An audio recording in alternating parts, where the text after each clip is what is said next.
রাস্তাটা দেখুন ভাই ভাঙ্গা আছে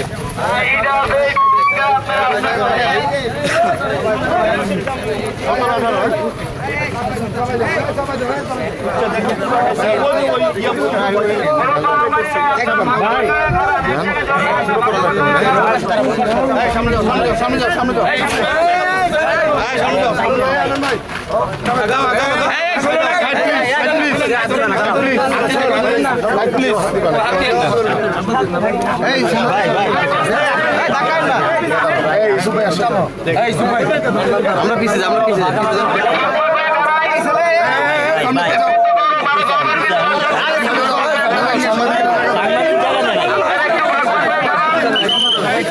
ভাই জায়গাটা একটু বড় করো ভাই জায়গাটা একটু বড় করো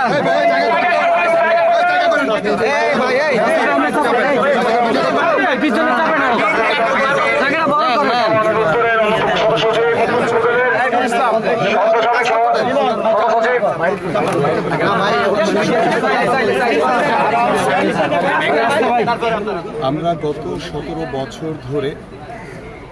বাংলাদেশ জাতীয়তাবাদী দল আমরা যে আন্দোলন করে আসছি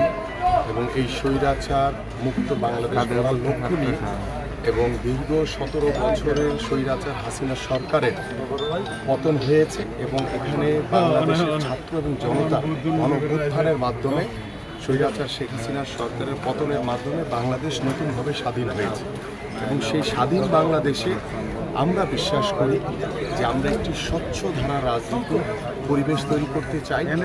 আমরা চাই না বাংলাদেশে আর কোনো স্বৈরাচার বাংলাদেশে আবির্ভাব ঘটুক এবং কোনো স্বৈরাচারের উৎপত্তি হোক। সেই লক্ষ্য নিয়ে বাংলাদেশ জাতীয়তাবাদী দল বিএনপির ভারপ্রাপ্ত চেয়ারম্যান দেশনেত্রী তারেক রহমানের নির্দেশনায় আমরা ডে 1 থেকে আমরা চেষ্টা করছি যেখানে চাঁদাবাজি সেখানে আমরা সশরীরে যাওয়ার চেষ্টা করছি এবং আমাদের প্রত্যেকটি থানায় নেতাকর্মীদের ওয়ার্ডে নেতাকর্মীদের নির্দেশনা দেওয়া হয়েছে যে এই ধরনের কোনো চাঁদাবাজি বাংলাদেশে আর হবে না, কোনো দখলদারি চলবে না, জুলুম নির্যাতন চলবে না। সেই লক্ষ্য নিয়ে দুষ্কৃতিকারীরা কিছু নব্য বিএনপি আমি দেখছি যারা এই ধরনের বিএনপির নাম ব্যবহার করে করার জন্য আওয়ামী কিছু নব্য বিএনপিতে তৈরি হয়েছে এই ধরনের চাঁদাবাজি লুটতরাজ বিশৃঙ্খল করছে এবং তারই ধারাবাহিকতায় আমরা গতকাল একটি জাতীয় দৈনিকে দেখলাম যে বিএনপির নাম ব্যবহার করে এবং আমি যে জায়গাটিতে দাঁড়িয়ে আছি এখানে আগে একটি সাদেক এগ্রো নামে ছিল অবৈধভাবে তারা ছিল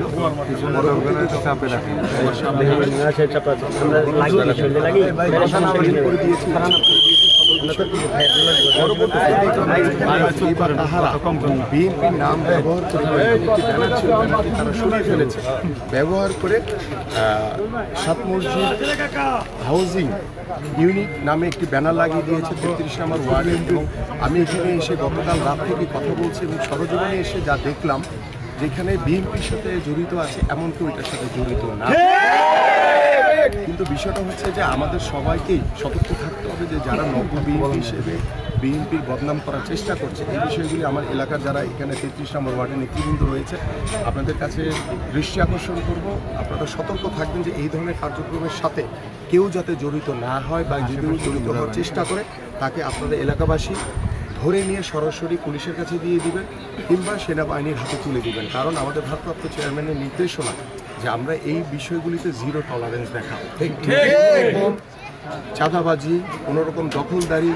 কোনোরকম লুটতরাজ বাংলাদেশের মাটিতে আর যাতে কোনোদিন না হয়। আমরা দলীয়ভাবে অত্যন্ত সিরিয়াসলি কাজ করছি এবং যারাই এই দুষ্কৃতিকারী কিংবা সে যদি আমার দলের লোক হয়ে থাকে কোনো কারণে তাহলে তার বিরুদ্ধে সাথে সাথে এলাকাবাসী একত্রিত হয়ে আপনারা তাকে পুলিশের হাতে কিংবা সেনাবাহিনী ভাইদের হাতে তুলে দিবেন। সে যেই হোক না কেন, এই জায়গাতে আমরা সরাসরি জিরো টলারেন্স। আজকে আমি এখানে উপস্থিত হয়েছি আমাদের ভারপ্রাপ্ত চেয়ারম্যান মহোদয়ের নির্দেশে, এবং আপনি আসার আগে আমি একটি জিডি করে আসছি মোহাম্মদপুর থানায়, এবং জিডির কপিটি আমার এখন পৌঁছেনি, একটু পরে আমার হাতে পৌঁছে যাবে। পৌঁছালে জিডিটি করছে এই কারণে যে আমরা বিএনপির নামে যারা এই ধরনের বিশৃঙ্খলা তৈরি করার চেষ্টা করছে, বিএনপির নামে অপপ্রচার করার চেষ্টা করছে, তাদের বিরুদ্ধে আমরা সকলেই সোচ্চার। দেশবাসী যেমন সোচ্চার, আমরা বিএনপি জাতীয়তাবাদী পরিবার আমরা সকলেই সোচ্চার, এবং আমরা চাই একটি বাংলাদেশে দুর্নীতিমুক্ত, সমৃদ্ধিশালী এবং স্বৈরাচার মুক্ত বাংলাদেশ আমরা ভবিষ্যৎ প্রজন্মের জন্য রেখে যেতে চাই। এই বাংলাদেশে আর কোনো মায়ের বুক খালি হবে না, কোনো ছাত্র ভাইকে গুলি করে হত্যা করা হবে না, কোনো সাধারণ মানুষকে গুলি করে হত্যা করা হবে না, কোনো মানুষকে গুম করা হবে না। এই ধরনের একটি স্বাধীন মুক্ত বাংলাদেশ আমরা তৈরি করতে চাই বর্তমানে। তো সেই লক্ষ্য নিয়ে আজকে আমরা এখানে উপস্থিত হয়েছি। যে আমার পিছনে যে টিনের যে ছাউনিটি আছে, আমরা শান্তিপূর্ণভাবে এটি খুলে আস্তে আস্তে যেহেতু এটা সরকারি জায়গা, এটা সরকারি, এটা দায়ভার গ্রহণ করবে এবং সরকারের দায়িত্বে জায়গাটি থাকবে। এখানে কোনো রকম কোনো প্রতিষ্ঠান কিংবা কোনো স্থাপনা তৈরি করা যাবে না, এবং কোনো প্রকার এখানে যেভাবে আছে ঠিক সেইভাবে সব কিছু থাকবে। এই লক্ষ্য নিয়ে আমরা এখানে আসছি, এবং কোনো প্রকার এখানে স্থাপনা তৈরি করতে দেওয়া হবে না। এটার দায়িত্ব দায়ভার সবকিছু সরকারের হাতে, তারা এটি পরিলক্ষিত করবেন যে কিভাবে এটিকে পরিচালিত করবে। সেটা হচ্ছে আজকে যে জায়গাটা আসলে এরকম যদি আরো কোনো তথ্য বিএনপির নাম ভাঙে কেউ যদি করতে চায়, আপনাদের এই যে আজকের যে কাজটা এটা চলমান থাকবে কিনা? বা আমি আপনাকে বলি, আমি ডে 1 থেকেই বলেছি যে আমি নিজেও আমার যে পল্লবী এবং রূপনগর এলাকা